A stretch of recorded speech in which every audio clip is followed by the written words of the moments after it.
My sister-in-law is demanding that I pay for her honeymoon and her wedding, and guys, get this. She's blackmailing me. She says if I don't pay for this stuff, she's going to tell my mother-in-law that my son is gay, and it's going to kick us out of the family and possibly out of the will. When next you're presented with a gift, always ask what the giver expects in return, because there's always an expectation that might not be vocalized right there at the time.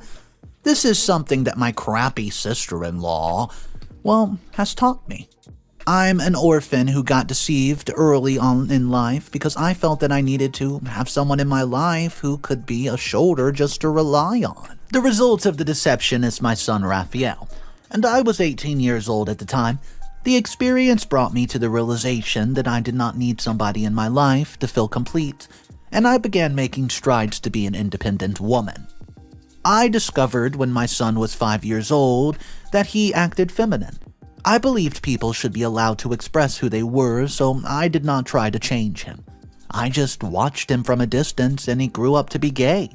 It's all right by me. I, however, knew that I needed to protect him from the harsh world of people who would not accept him because they branded people like him as an anomaly. This made me keep him from attending certain social gatherings and being in the presence of certain people. Let me reiterate here by saying that I never did so because I was ashamed of him. I did so because I was trying to protect him. My son and I lived our lives quietly until I enrolled in a business school, where I met my would-be sister-in-law Felicia. Felicia's from a rich family background, and they had sent her to the business school so that she could be properly equipped to join her brother, my would-be husband, Edwin, and the family business. Felicia and I became friends, and I learned a lot about her family without meeting any of them. She talked about how difficult her mother was. She was compelled to attend a business school by her mother, who, unlike most rich people, did not want to just put her in the family business because she was family, even though she did not possess the knowledge to manage the business. Felicia claimed that though she was from a rich background, her mother insisted that she would only take her seriously when she had a degree from a business school. The only person to whom Felicia sang songs of praise was her brother Edwin. You see, Edwin, according to her, always had her back, even when it meant that he had to go against their mother's desires. I was curious to meet her brother. Felicia knew I was a single mom, but that was the only thing I told her. I kept her in the dark about the sexuality of my son, and, my parts crossed with that of Edwin when he came around the school one day to meet with Felicia. Introductions were made and Edwin began reaching out to me. We would hang out a couple of times, and the similarities in chemistry was great. Edwin soon asked me to date him, and I accepted because I did not think that it would go beyond that. I was just lost in the moment. We began dating officially, and he was serious about everything concerning me. He asked to meet with my son several times, but I always avoided it because of the obvious reasoning. My excuse, however, was that our relationship was just starting, and we had not gotten to the point where we would be so deep in each other's life. I claimed I wanted us to take things slow. Edwin was not okay with my decision, but he did not press further, as he knew it could push me away, and had I known better, I would have just opened up to Edwin because he finally met my son, and the circumstance was not pleasant. I was having lunch with Edwin one day, and I get a call from his music teacher to come pick up my son as a fight had ensued between him and some other folks at the music class. The urgency of the call startled me, and I could not book a ride or call a cab, so I was left with no other option than to have Edwin drive me down to the place. We got there, and my son immediately ran to me in tears. Some students at the place had picked on him for being gay, and they were even calling him names right there in my face. I was about attacking those guys, but Edwin surprisingly beat me to it.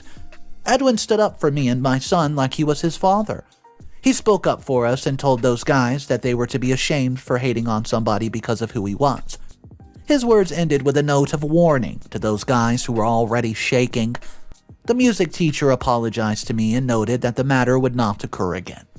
Edwin took my son and me away, and while he drove us home, he assured my son that there was nothing wrong with him, and he should not let anybody make him feel like an abomination. My son went to sleep immediately after we got home. I apologized to Edwin for keeping him in the dark. He was not offended. He perfectly understood why I did what I did, but noted that he was not against my son, and would never be. He began checking up on my son after that day and gradually became a very important aspect of his life.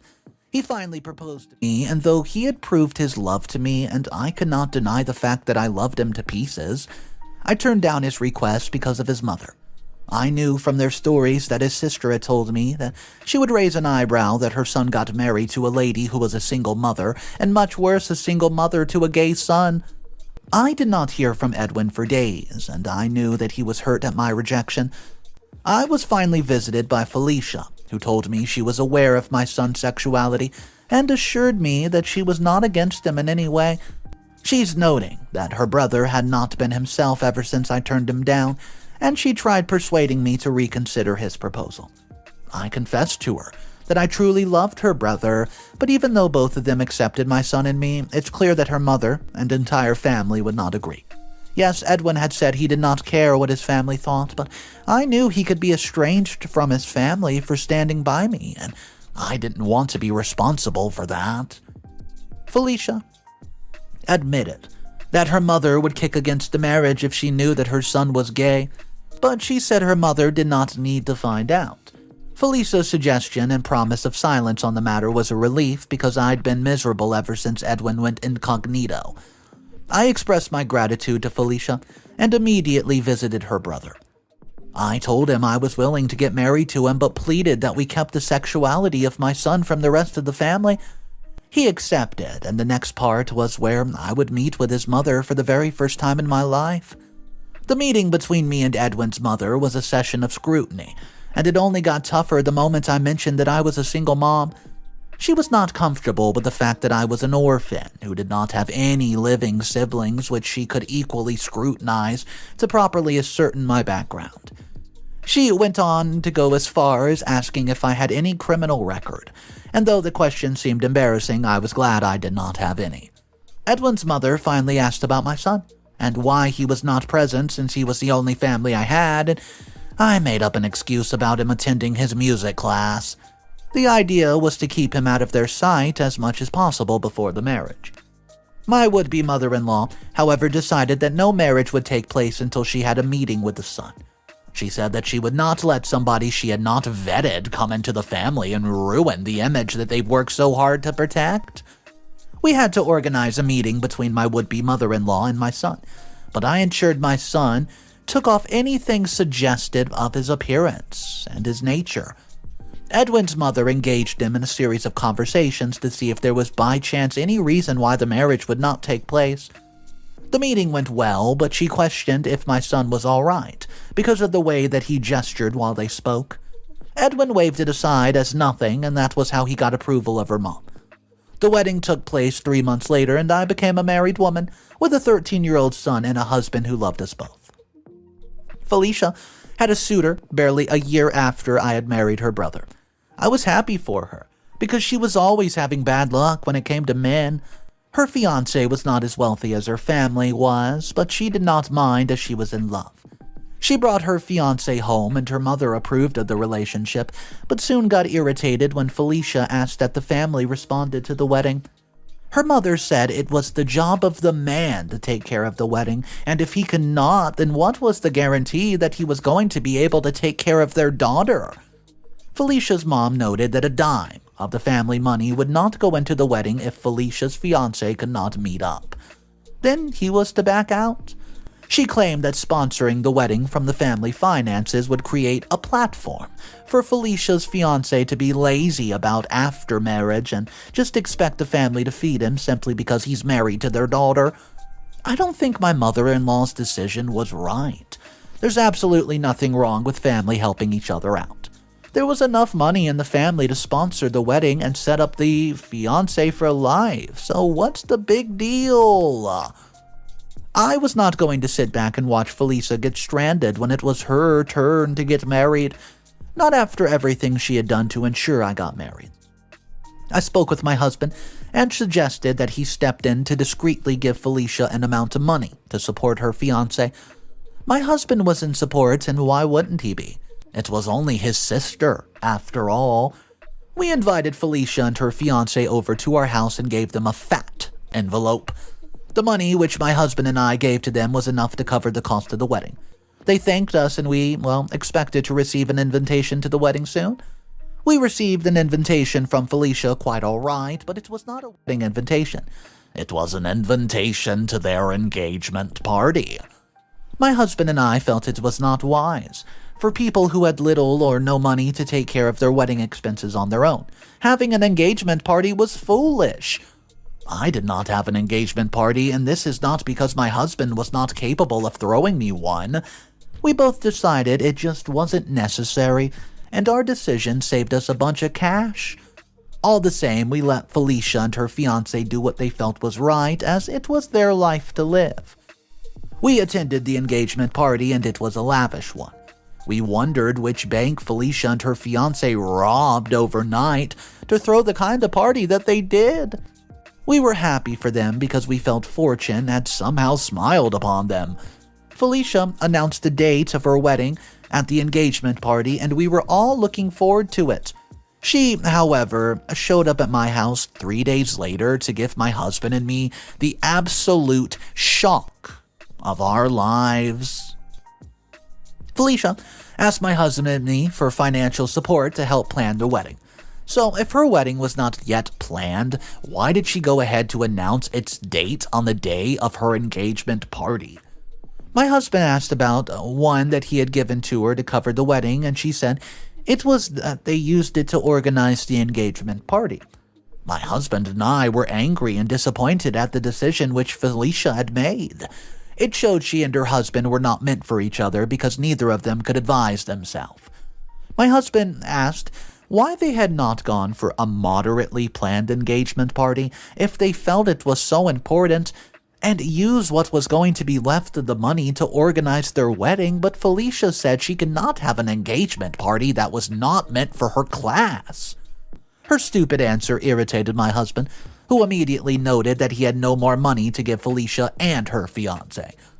Felicia tried pleading with him, but he insisted that there's nothing to be done. I signaled for her to leave, as I would talk to my husband later to see if he could bend a little. So, I spoke to my husband later that night and absolutely pleaded with him, just trying to get him to help out in any capacity, no matter how little. He gave in to my plea and requested Felicia's account details, where he sent her some money. The amount he sent to her was half of what he's given her the first time, and though it would not throw her a lavish wedding, it could certainly cover the cost of a moderate one. You would have expected that someone in Felicia's shoes would be grateful, but that was not the case.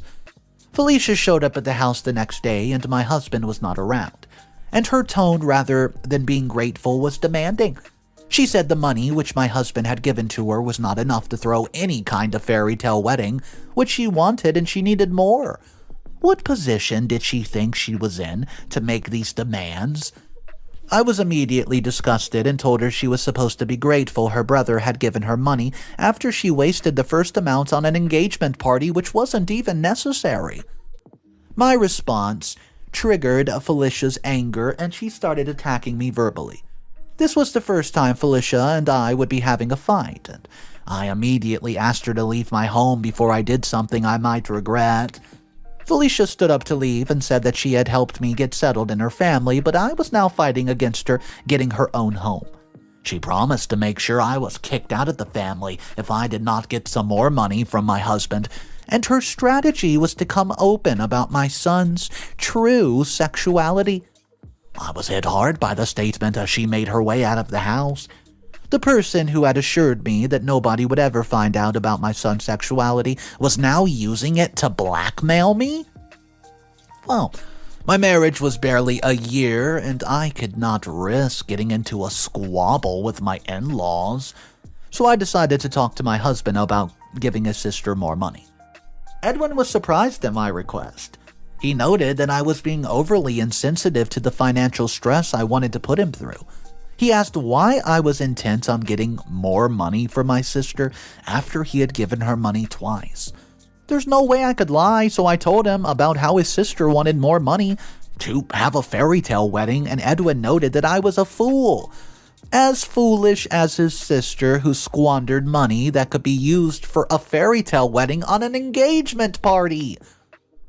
Edwin was about to go to bed when I told him about his sister's threat, being the only reason for my insistence. He was angry with his sister and wanted to know about it, how she was blackmailing us, and told me to let her reveal the truth of my son's sexuality to his mother, because she was bound to come back for more once we yielded to her demands. He suggested we let her do what she wanted to do, because the truth about my son would someday come to light anyways. I pleaded with him, all the same, to please let Felicia just have her way this one little time, because the more our marriage lasted, the less grip his mom would have, and the more I relaxed I would be to have my son's truth known. My husband made another transfer to Felicia, and she went on to have the wedding of her dream. The whole thing, however, has put a giant strain on our relationship, and I don't think we would ever go back to how we were before. Update number 1. Hey guys, I know I came back after a long time. It's been 5 years since I wrote the original update, and time has not been able to repair the rift between Felicia and me. It grew worse. My mother-in-law, after Felicia had gotten married and obtained a degree, brought Felicia and her husband into the family business. Me and Edwin, on the other hand, am doing fine, and we've welcomed twin girls who are 3 years old. And unlike Felicia and her hubby, who are yet to get a child of their own. I can't say that I pity her, though. My son Raphael turned 18 this year and equally got into college. Edwin and I sent him to a very prestigious school that had zero tolerance for individuals that didn't like who he was. And we made sure that he never lacked anything. But his grades were terrible, to say the least. Upon observation, I discovered that he began living a careless lifestyle, which was responsible for his poor grades, so I did what I usually did each time I needed to put him into check. And that was to slash his monthly allowance and make sure he received just 1/3 of the initial deposit. The slashing allowance method, as I call it, had proved effective in the past because he would always come back in less than a week to apologize and just plead to do better. But this time around, my son did not care, and there's no declining in his spending spree. I was shocked the day I had delivery guy at my doorstep dropping off an iPhone that my son ordered online. It was clear that somebody was obviously funding this lifestyle, and I immediately confronted my husband to know if he had gone behind my back to give my son money. But my husband insisted that he could not do such a thing, so I directly confronted my son. I asked Raphael the source of his wealth, but as you know, teenagers would always want to prove they cannot be controlled, so my son, rather than talk to me, stormed out of the house. My phone began ringing about 15 minutes later, and to my surprise, it was no other than the person that my sister-in-law, Felicia. She had not called me in 5 years, and we only saw when there was a family function or some sort, and when our paths did cross at the family firm, we never exchanged pleasantries. Whatever we spoke about was purely work-related. So, I picked up the call, Felicia, and asked me to come pick up my trash out of her house before she created a scene. She called my son gay. Edwin and I rushed down to her place to discover that my son had gone there to seek solace after I raised my voice on him. He was well aware of the rift between Felicia and I, so what in the world would make him go seek solace? Felicia was running her mouth when I got there, but her husband was trying to calm her down. It seemed he had welcomed my son into his home, but his decision had not gone down well with my sister-in-law because of our strained relationship. I asked my son to come home, and he bluntly refused. I was about to lose it when Felicia's husband intervened by asking me and Edwin to leave, but assuring us that my son would return to the house before the day was over. As we took our leave, Felicia asked me to make sure a repetition of that event never occurred, otherwise she would raise the kind of dust that would take time to settle. True to her husband's promise, my son returned home just an hour later, and the whole thing had me worried. I didn't confront my son about his spending habits anymore, but I recently sought a favor from one of my friends who works at the bank where my son owns an account. Update number 2. We had a family Thanksgiving 2 days ago, and it was the family house. Felicia was present, with her husband, and we could not claw at each other because my mother-in-law was present. I observed that while we were at the table, there would be times when Felicia's husband would be talking about a thing, and my son would just jump right in, or my son could be saying something and he would try correcting him, but my son would just be dismissive. It was as though he had a little regard for Felicia's husband, and one might think it's because he was familiar with him. You would think Felicia's husband at some point would shut my son up, but he would just smile and act as though it was nothing. I quietly made my observation, but I knew deep down that something was going on between these two. My suspicion felt right the moment I saw them in a very compromising position.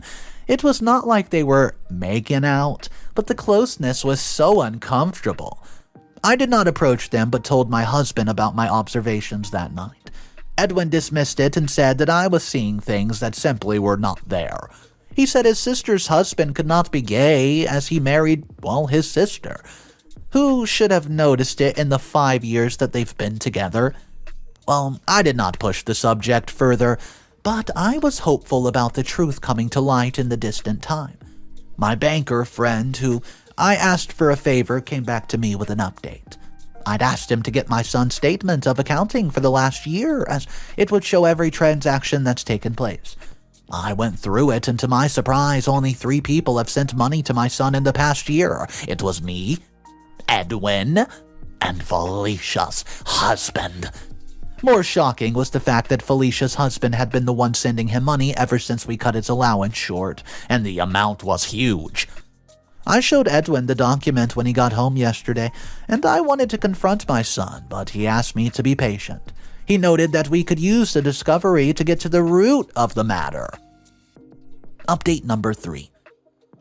My mind has been bitter since yesterday, and it's not because I now have video evidence that my son and Felicia's husband have been having an, relationship for some time now. I'd grounded him and seized his phone and laptop with the claim that I would only release it to him once he told me who had been covering his expensive lifestyle. Raphael made some noise, but it did not change my mind, and my husband asked me to give it to him. The whole thing was a ploy, as I used that window of time to go through his phone, and I discovered text message after text message where they have been exchanging conversations with Felicia's husband. I was on the verge of confronting Felicia's husband, but Edwin suggested that I wait till the luncheon, which the firm was hosting in a few days. I struggled to keep myself from tearing my son to pieces and his lover apart. The day of the luncheon arrived, and it was a day set aside to acknowledge and honor those who had been instrumental to the growth of the company. Some important clients and dignitaries were present, and my mother, who's the president of the company, was the one who would anchor the program. The day arrived, and Felicia and her husband showed up as expected, since they were both staff at the company. Her husband was to receive an award for the program. The event got to the point where my mother-in-law was to acknowledge the individuals, and Felicia's husband was the first person who was called to the stand. My mother-in-law started from how the wedding between Felicia and her husband would not have occurred, but she was grateful and now part of the family and has proven his value to the company. Felicia, who was swollen with pride, went to join her husband and to stand there while I boiled with anger from my seat because of what her husband was doing with my boy. Her husband was promoted, and Edwin was called to the stand. I joined my husband right there at the stand, and his mother began talking about how the firm had been in bad times when his father passed away years back. But Edwin broke his back to ensure that they did not sink to the ground. Felicia coughed to distract my mother-in-law, who resumed her speech after the distraction. She continued talking about how my husband had upheld the firm via sound morals, hard work, and integrity. Felicia distracted her speech with a cough, and everybody looked in her direction as she rolled her eyes. My mother-in-law looked in her direction and told her if she felt my husband was not deserving of the accolades, then she should speak up. Felicia immediately replied to her mother by saying my husband and I were hypocrites who were receiving accolades for sound morals when we had been housing a gay son for years. The hall went cold, and my mother-in-law looked at us in shock. I came down from the podium and went straight to Felicia and gave her a dirty slap. A fight ensued, and our husbands broke us up and took us home. We'll be going to the family house tomorrow where my mother-in-law has summoned us for an explanation of what occurred at the luncheon. Update number 4. Guys, my sister-in-law got the shocker of her life. Let me tell you about it. Edwin and I went to the meeting and we took my son Raphael. Felicia and her husband were there and she began running her mouth before we were even settled. My mother-in-law asked for an explanation for the embarrassment that she had caused her at the luncheon. Felicia wasted no time telling her mom that though she was wrong to have interrupted her speech, everything she said was correct. Her mother asked her to explain what she meant, and she said our son, who was seated there, was gay. And we had lied to her from the very get-go. Edwin came to introduce me to the family. We lied since then. Before my mother-in-law could confirm Felicia's allegation, Edwin told her they were true, and he had decided to keep her out of it because we knew that she would not let us get married. My mother-in-law flared up. Felicia used her mouth to fan the flame.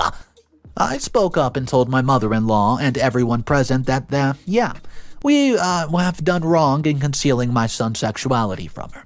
Felicia was the one who suggested we took that route, and she even blackmailed me for it. I then noted that Felicia was bad-mouthing me and my son when her husband was my son's lover. And I noted that husband would have known my son was gay after because his wife would have probably bad-mouthed them in secret.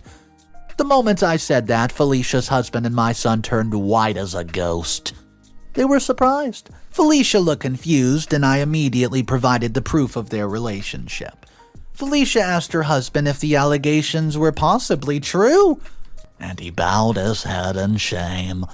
She pounced on her husband just like that, and a commotion started right then and there. Well, my mother-in-law was so mad, she asked all of us to get out of the house now. She later fired Felicia's husband from the company, and Felicia's currently planning on divorcing him. As for my Edwin, she could not disown him as he was vital to the family company, but she striped Raphael's name out of her will. It's okay by me because I plan on dealing with my own son anyways. I have pulled Raphael out of school, and he would stay at home without allowance for a year, till he was ready to sit up and face his study. He can't run to his lover's house anymore, as his lover is nowhere to be found, and he would not be able to fund his nice little lifestyle. Now that he's lost his job, Felicia now moves around with shame. Oh man, I'm gonna be honest with you guys. Today's story was a mix of petty revenge, toxicness, but let's just go ahead and throw this out there. This story may be one of the most karma-ridden stories I've read in quite some time. I mean, that karma revenge to the end of the story when Felicia found out her husband was really the lover of Raphael. I mean, you cannot even think of a better story. This one had so much karma. I want to know your thoughts, and if anybody out there has heard another story that we've read about on the channel that might have had more karma than today's, remind me about it in the comment section.